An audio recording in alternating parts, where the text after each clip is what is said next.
Ovens flicker and groan with the weight of baking. All across the city, dust clouds of flour and spices burst through the air. Busy bakers bustle back and forth like anxious bees to a bumbling hive.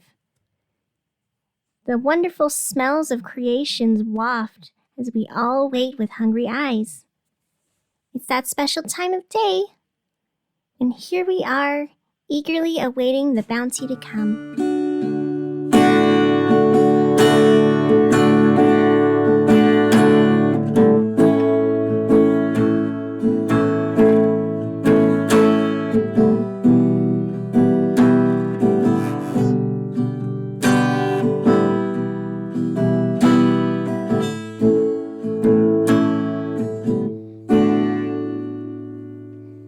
Oh boy, where's Rex? I don't know. Oh, we're back. Hi. Good evening, everyone, and welcome back to the broadcast. If you're now joining us, my name is Marina Gomez, and I'm your host for this year's Cake Marathon. This was supposed to be a co-host thing with my counterpart and host of the morning show, Rex Adams, but he snuck away about an hour ago to support his boyfriend, Davian Russo, who is also competing during this first historic and hectic confectionery competition. It's all right. I'm more than capable of making this work by myself. I mean, it would be nice to have some support from somebody who has a lot more experience in this than I do, but it's okay. Rex made sure that I was going to be all right before walking away. At least, I'm pretty sure that's what he meant to do. He just sort of tossed me a pad of paper with a few scribbled notes on it, tore off his headphones, and then patted my back before telling me that I got this. I couldn't even really argue. He was halfway to Davian's booth by the time I realized what was going on. But, it's fine. It's great. He's probably right. I am a strong, independent woman, and I am capable of making this work by myself. If Rex believes in me, I have to believe in myself. It's not like I have much of a choice either way. Oh well. We should probably shift back to the baking marathon in progress. By order of our garbage bear mayor, Darian, we are putting on the first ever citywide baking marathon. Bakers and pastry chefs from across the city raced neck and neck to create an entire spread of baked goods within a short amount of time. Their works will be judged for taste, presentation, and whichever one our good Mayor Darian likes to smash into little bits and throw around the best. There's a little prize money and a few sparkly medals at stake, so the competition, much like the ovens, is really heating up. We've already seen a couple small fights break out over in the cake pop section over a buttercream shortage, which has led to a lot of hostility and not a lot of butter. Pie Corner is barely chugging along. In the gluten-free section, it's probably best to steer clear of that entire area until officials have calmed down the bakers and helped them stop crying over soggy crusts and ruined textures. So, yeah.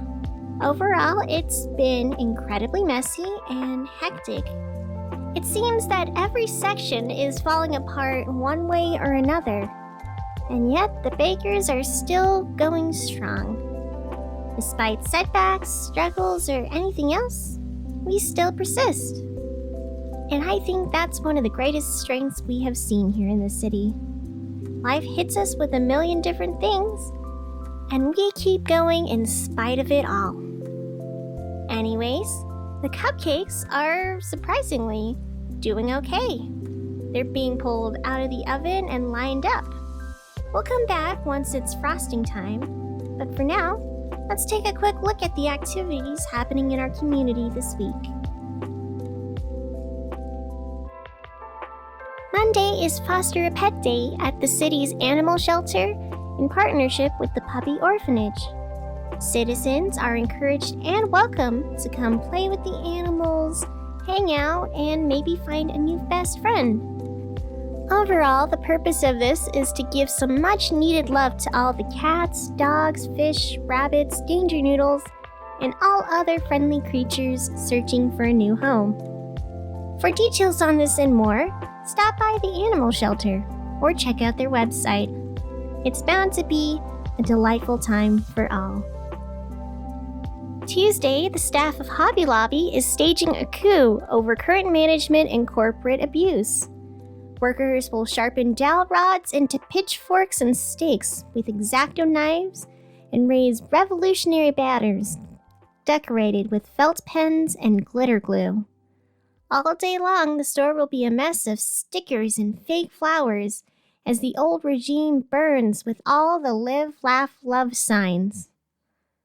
Everything will devolve into chaos as the well-meaning staff starts off good and organized, only to later become corrupt and broken due to greed and infighting amongst the revolutionaries. For now, however, it's half off of all scrapbooking paper and fully off of the head of the bourgeoisie. Wednesday is a very special Hearts Day party for all those in the city who aren't romantically inclined. We'll gather in the new and improved dance gazebo in the area of town that's now called Star Park. There we'll dance to local music, play games, and even make a bunch of fun crafts to decorate for the residential ward of the city's hospital. It's going to be a delightful night, celebrating love and life, and not just the romantic type of love. The fun starts around 5:30. Be sure to RSVP by whispering a saucy secret into the ear of your local raccoon. They'll take care of the rest. Hopefully, we'll see you there soon. Thursday is a place in your memory that you can't quite figure out. Was this an actual real place that you've visited before? Was it just a dream? The memories feel vivid enough, and the details would suggest that it's real, but when would you have gone there? You don't go to places. At least not like you used to. And why would you ever go to a place that seems so average and ordinary? And again, if it isn't real, why would you ever dream about something with all that detail? Doesn't make sense.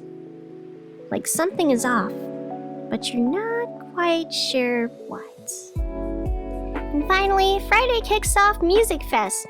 That's officially happening to celebrate the opening of the shops on Willow Way. The Cavaliers will be there, along with several other groups, and the unveiling of the band that was started by former Megapoke Keith and Dean Castillo. They're calling themselves Existential Hangover. So be sure to stop by Saturday and see what all the fuss is about. Oh, and as for Sunday, stop by all the new housing and shops on Cherry Lane.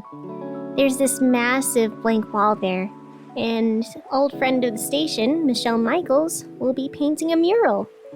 That's right, after launching her own successful art career, the City Council has deemed her the right person to decorate our beloved home with new and vibrant arts. Either that, or Darian just really likes all the paintings that she's done of him in the past, and decided to give her another shot at something bigger. Whatever the case, this is a very big step for our dear friend Michelle, especially considering that all this started off as a hobby she did while managing her old laundromat. So stop by, cheer her on, give her well wishes. For now, this is all I can see happening this week, unless certain people show up and stir things around, but we haven't seen Blaine in a while, and I intend to keep it that way. The baking marathon presses on, and things are really starting to heat up. Literally, especially in the cake corner. There's a fire. The booth for Della's Bakery, specifically, is on fire. Luckily, no one is hurt, although Della did lose all of her hard work that she's been doing for the last several hours. There's been a lot of shouting, some crying, and a few words that I can't really share on air. But it's fine. Currently, Della is shaking fistfuls of charred red velvet to the sky as if cursing some silent god. All of her hopes and dreams are going up in flames, and yet the baking marathon goes on. It's judgment time for the Danishes, though, and there's a lot to live up to. After devastating defeats during the donut division, Danish dough punchers dreadfully do their darndest as Darian demolishes dandy Danish displays.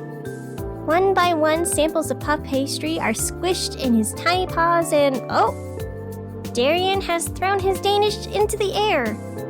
There's a lot of noise coming from the cake corner, and whatever it is, it's startled Darian. He's scampering off into the distance now. His security team is chasing after him. But it appears that they're not used to catching garbage bears, especially one like Darian, and especially when he goes feral like this. I'm probably going to have to step in to help. So, in the meantime, please enjoy this pre-recorded message.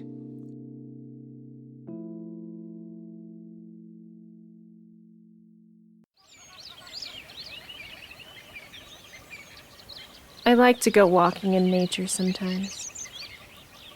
Feel the crunch of gravel and leaves beneath my feet. Hear the chirping whispers of birds passing by. It's a nice way to disconnect from the day-to-day. It's a nice way to get my thoughts in order. Sometimes I wonder what all this was for. Sometimes I wonder about myself. They say the greatest goal of all creation is our birth. And that makes me wonder. We are born, we are made, placed with all the fanfare and divinity that comes with it. But then what? If birth's as good as it gets, then what are you supposed to do after that? They say to live and create, build and repopulate as we go along the way, but why? Is that all we are? Just things that are made only to eventually replace ourselves with that first initial grandness? Are we in a never-ending cycle of condemning generation after generation to the same hopeless wondering? If so, then why bother doing anything? If birth's as good as it gets, then what are you supposed to do with the rest of the time? I like to go walking in nature sometimes. Feel the crunch of gravel and leaves beneath my feet. Hear the chirping whispers of birds passing by. It's nice out here. It's quiet. There's no concern for birth or life or any of the journey. It's just here. It just is. And something about that feels right. I like to go walking in nature sometimes. It's a nice way to disconnect from the day-to-day. It's a nice way to put my thoughts in order.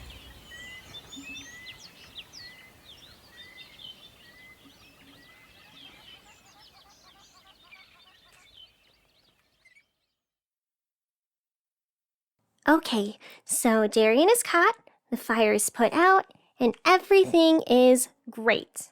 Well, mostly.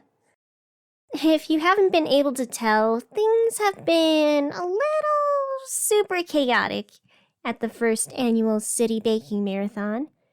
And maybe letting a garbage bear plan out the whole thing wasn't the best idea.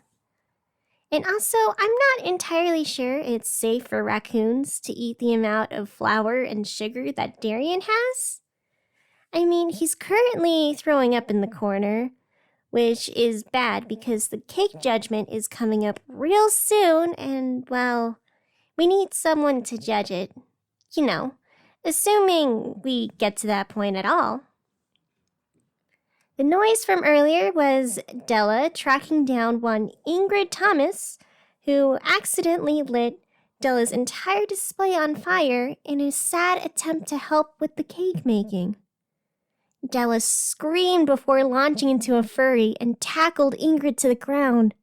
It took several people, along with Della's brother Yusuf, to pull the two apart and get things under control.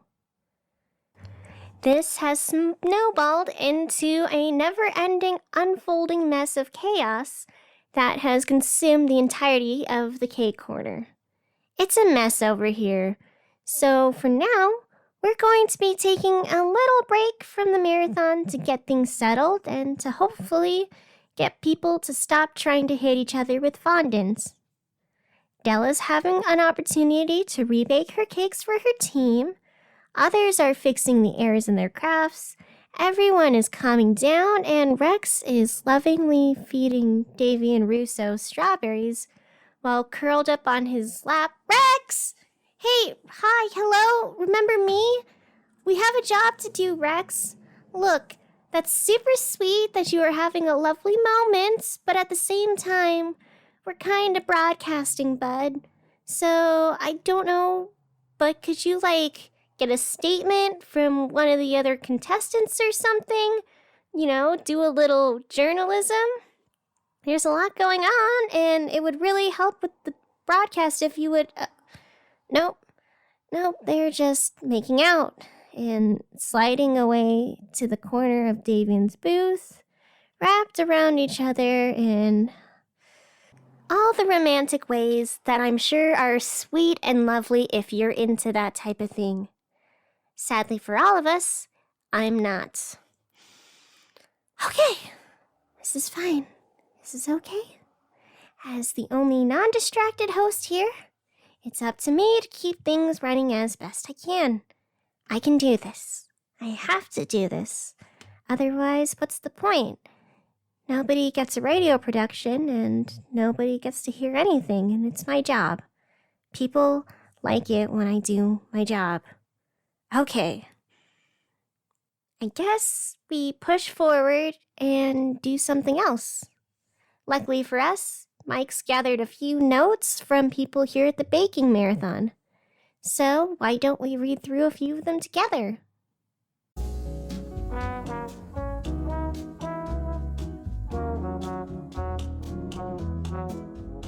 Okay, so for whatever reason, all of these notes are in the form of haiku.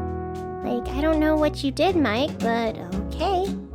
We're just gonna roll with it. His first note simply says, "What would you tell me if I told you how I feel? Would you love me back?" It's sweet. I just remember who we got this from. Any idea, Mike? Nope, no idea? Okay. Well, maybe it was someone by the pies. It's hard to remember after all the chaos that's happened. But here, we have a next one that I got myself. It's from my friend Jeremy, who's recently started working in the new library. And he says, "Strange and bright new world. The one I knew is gone. Do I still exist?" Huh, it's a little existential. Kinda sad. But it's okay, Jeremy. We can all carve out a place for ourselves eventually. At least I hope so. Otherwise, what have I been doing for the last few years of my life? Moving on, here's one that's scribbled on notebook paper. Interesting choice. I don't remember putting this in the pile. Mike, do you remember? Nope, okay. Well, let's take a look. Searching for 8 years. Finally, make a breakthrough. Are you out here, Jack? It's only signed by an SS at the bottom. Interesting.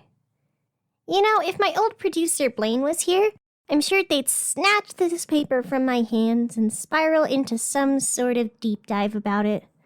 Then I'd try to help, but it would be "Butt out, Marina, or you wouldn't get it, don't worry," or something like that. But instead, they're not here. It's just me. I'm less nosy than the rest. So I'm not going to get involved in whatever personal business is going on until I have no choice. Best of luck to you out there, SS. Whatever you're doing, whatever you're searching for, it's none of my business. And with that, I think we're ready to return to the baking marathon. After a chaotic period of trying to figure out what to do and how this is going to work, a new judge has been found to fill in for Darian, who is currently having an upset tummy after judging the danishes right after the donuts and pies. Yeah, as it turns out, you're not supposed to feed raccoons a lot of flour because it's really bad for their stomach or something. Oh well. It all works out in the end, and we have found somebody to judge the cakes. It's me! That's right. As a connoisseur of cake, it's been given to me to judge the final, and biggest, event of the baking marathon. I'm a little anxious, but hey, Darian believes in me, and no one else is around to do this. So I can do it. And while I do so, please enjoy this pre-recorded poem.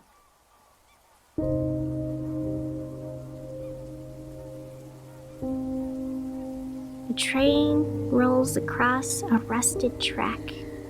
The cars creak and wheeze from the strain. Tumultuous skies paint the heavens black. Darkness descends with oncoming rain. The cabin rattles along the path. None of the passengers stir. Overhead sings the skies with thunderous wrath. On moves the train, swiftly, undeterred. Water beads across windows in silver streams. A prickling storm hits the windows. Passengers settle in restless dreams, unbothered by outer stormy minnows. A train creaks across a rusted way, moving slowly along on a stormy day. We've had a lot of talented people show up to the baking marathon today, and I must say I'm proud of all of you. It's not easy to put yourself on the line or display something you've made for everyone to see, or even keep your station from lighting on fire for a few times. And yet here we all are, mostly not on fire. Despite every setback, I think that's pretty good. So remember, regardless of what you won, what you didn't win, or the flammability of your entire kitchen setup, be proud of yourself. I tried a lot of different cakes, and a lot of them were really good, but in the end, there's really only one special person who truly stood out. This has been a really stressful time for Della's Bakery. Della just barely expanded. She opened up a new store, bigger staff, bigger building. So much expectations on her, and she needed today to go perfectly in order to get the word out and to make sure that everyone was confident that she could handle a bigger business. And she really tried and put her heart into it. And of course, her brother was there as always to help her. And things didn't quite go according to plan. There was a fire, things fell apart, she had to start from scratch. And that's hard. It's really hard. Especially after all your dreams and hopes were resting on this one singular moment. Della was devastated. And this is normally the point where anyone would throw in the towel and give up. But Della wasn't alone today. She had her brother Yusuf. She had her cake decorator, Amanda. And she had Ingrid, who was there to make amends after screwing things up with the fire and to help however she could. So they got together. They worked hard, they baked, they mixed, they poured everything they had together. And through those combined efforts and heartfelt friendship, they managed to make the worst cake I have ever had in my entire life. Seriously, it was awful. Somehow it was burnt and yet undercooked at the exact same time. There were eggshells in the filling, and there's just a pocket of baking soda at one point. I took a bite and my mouth started foaming from the baking soda. It was just terrible. Like, so bad, I was curious how it was even possible. So, yeah. Della didn't win, but Solomon Kane did. With her perfectly balanced spice cake. It was sweet, it was spicy, there was cream cheese frosting, and I think she might have snuck some rum inside the cake. I don't know. But it tasted good, and now I feel good, so that's all that matters. She wins the cake competition, and that is fine. I don't know if there's a lesson to be learned from today. Sometimes that's just how life goes. You give it everything you got, and sometimes you win, and other times everything burns to a crisp, and you just sort of have to scrape up whatever failures you can. I don't know. It can't always be good, right? But that's okay. There's still plenty of cake to go around for all the rest of us. Perfectly edible, tasty, non-baking soda rich cake. And at the end of the day, isn't that what matters? Stay tuned for the sounds of a detailed security team pumping a raccoon's stomach so he doesn't have severe intestinal problems later. And for now, I hope you all have a good night.